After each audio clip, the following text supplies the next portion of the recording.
You're listening to an audio article by the Common Constitutionalist.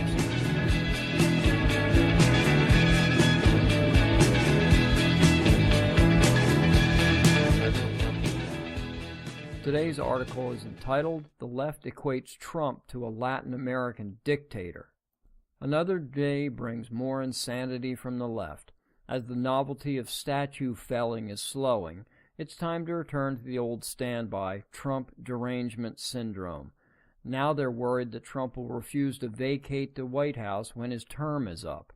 It is interesting that the left thinks of Trump exactly what we thought of Obama early in his reign of terror, that he would not vacate the White House. Some even posited that Obama would attempt an end around the Constitution and run for a third term due to his overwhelming popularity.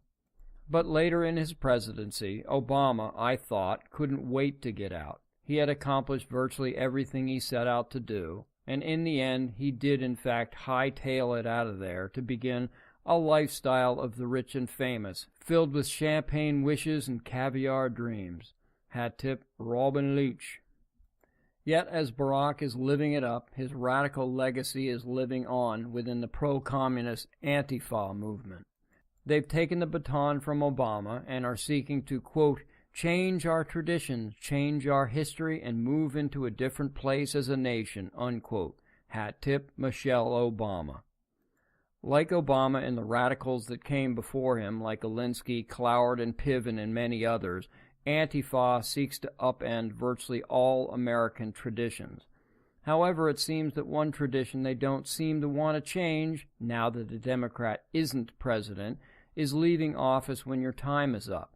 Yes, now that there is someone they hate in the Oval Office, they demand strict adherence to the 22nd Amendment of the Constitution.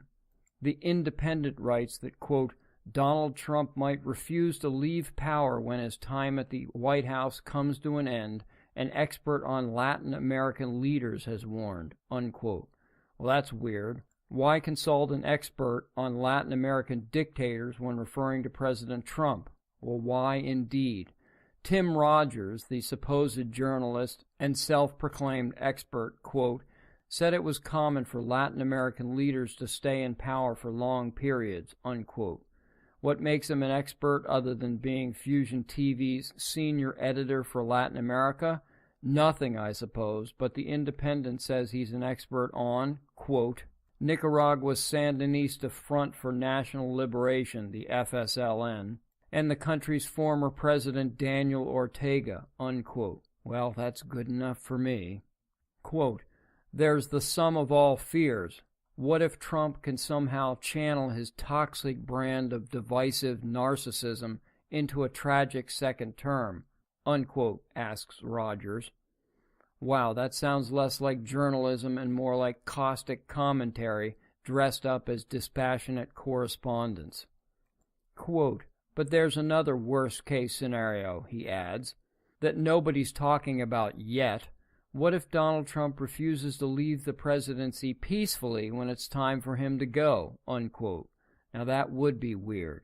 Well, Rogers correctly states that, quote, the U.S. has a long tradition of peaceful transitions of power and clear rules to prevent presidents from squatting in the White House, unquote. While he is correct about this, he conveniently neglects to tell the reader why this is. Up until Trump, every president since 1951 has been honorable. What a disingenuous joke. Honor has nothing to do with it.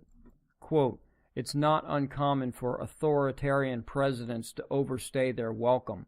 It happens all the time in Latin America, where democratically elected presidents use the power of their office to change the rules of the game and allow themselves an extended stay, unquote, opines Rogers. Well, Mr. Rogers, there are two glaring errors in your logic. First, this isn't Latin American, and Trump is not the thug Ortega. Second, and more important, is our founding document, the United States Constitution, of which you mention exactly 0 times. Unlike the banana republics of Latin America, our Constitution cannot be just rewritten, despite how many on the left wish it to be.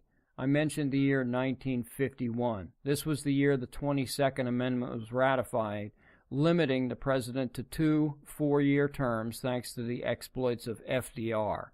Whether the president is honorable or not is immaterial. The Constitution is the supreme law of the land, and the law states you go when your time is up. No president has or will be allowed to usurp it. Left or right, the electorate would not stand for it. But you on the left only quote the Constitution when it is convenient, and usually just the First Amendment. Freedom of speech and freedom to riot, peacefully assemble. And thank you for listening.